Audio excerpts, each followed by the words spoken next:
If you're walking along a buck track, he's all by himself and he's walking at a steady pace.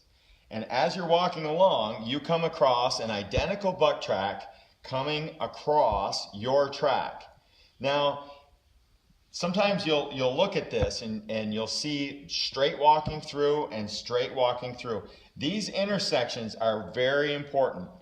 This, especially if it's not on top of that or it didn't brush it, it's hard to tell which went first or how it went. But one thing that I've found that's usually the case is as I'm tracking along, if an identical track comes across the top of it and I can't tell which is fresher, they both look about the same, or if this one especially is looking newer and it looks like the same and the tracks are spread out about like this, I'm not going to continue going straight because odds are good this is the same buck that made a loop and came back over his own track.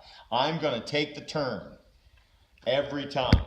If this goes out and circles and comes back and goes through out there, I'm still on him. I'll swing the whole mess as I'm going around, but normally when the scenario looks just like this in the snow where he ignored his own track. Most bucks will ignore their own tracks, and you can see that's exactly what happened here.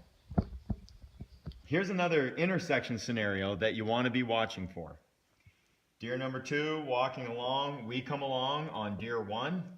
And when you see an intersection like this, you can tell this deer came up, he did a double. He planted his 2 front feet, then he sniffed down the track in this direction by taking one more step. He checked.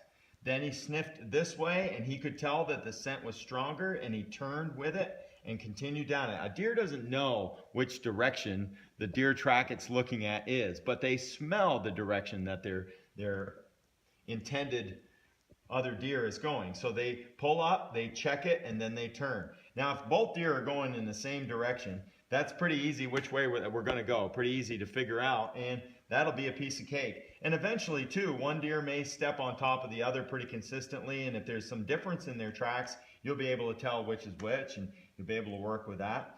If they follow for a ways and then turn off from it, you really won't know if there's a sex to either one, but if you had to guess at this, and a lot of times you're guessing the sex as you're following the deer, more than likely this was the doe going through and a buck came up and checked it. Occasionally does will check tracks, but most of the time, and especially during the rut, if this deer acts more like a buck, checks it, follows it for a little ways, and then shows no interest and goes back to looking, we'll definitely want to take and stick with that red track. Smaller bucks, they're not so good at figuring it out, and they'll go up, hit the track, go down it for quite a ways, and the scent will start to diminish, and they'll figure out they're going the wrong way. They'll turn around and come back and do this.